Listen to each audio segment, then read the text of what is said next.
Hello all welcome to the movie land. Today review of the movie Salaar. ఈ movie చూశాక నా feeling అయితే starting 30 minutes హీరోకి ఎంత ఎలివేషన్ ఇచ్చారు కదా, కానీ దానికి సరైన రీజన్ ఒక్క సిచ్యువేషన్లో కూడా చూపించరు.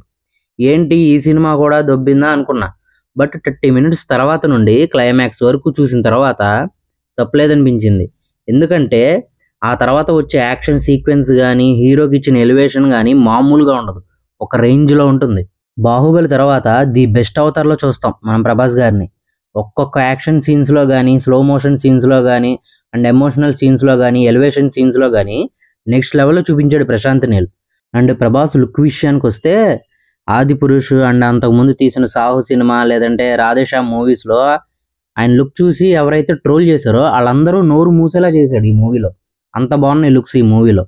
బాడీ షో సీన్ ఒకటి ఉంది, నాకు మళ్ళీ బిల్లా మూవీ గుర్తొచ్చింది ఆ సీన్ చూశాక. అసలు ఆయన కట్అవుట్కి యాక్షన్ సీన్స్లో చెయ్యెత్తితే చాలు చేస్తారేమో అనిపించేలా ఉన్నాడు. ఇంకా మూవీ బేసిక్ స్టోరీ లైన్ వచ్చేసి మనం ట్రైలర్లో చూసినట్టు ప్రభాస్ అండ్ పృథ్వీరాజ్ గారు బెస్ట్ ఫ్రెండ్స్.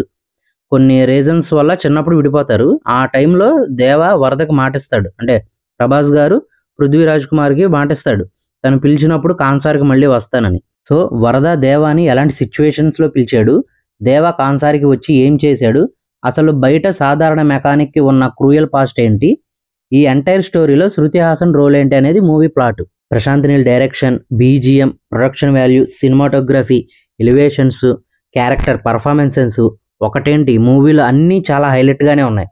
స్టార్టింగ్ చిన్నప్పుడు స్టోరీ ఫినిష్ అయిన తర్వాత నుండి నెక్స్ట్ 30 మినిట్స్ స్లోగా అనిపించింది. ఆ తర్వాత మిగిలిన సినిమా అంతా కూడా చాలా హైలైట్గా ఉంటుంది. అసలు ఫుల్ ఆఫ్ యాక్షన్ ఉండి అసలు ఫుల్ మాసివ్ మూవీలా ఉంటుంది. ప్రభాస్ కట్అవుట్కి ఎంత ఇంపాక్ట్ క్రియేట్ చేయొచ్చో ఆ మూవీ చూస్తేనే అర్థమవుతుంది. ఇంకా మూవీలో సాంగ్స్ అయితే ఒక 3 ఉన్నాయి. 2 సాంగ్స్ ఫస్ట్ హాఫ్లో వస్తాయి, ఒక సాంగ్ మాత్రం సెకండ్ హాఫ్ ఎండింగ్ ఇంకా మూవీ అయిపోయిన తర్వాత పోస్ట్ క్రెడిట్ సీన్ లాగా ఇచ్చారనమాట ఆ సాంగ్. 3 సాంగ్స్ కూడా బాగా ఉన్నాయి. ఇంకా బీజిఎం అయితే పీక్స్లో ఉంటుంది.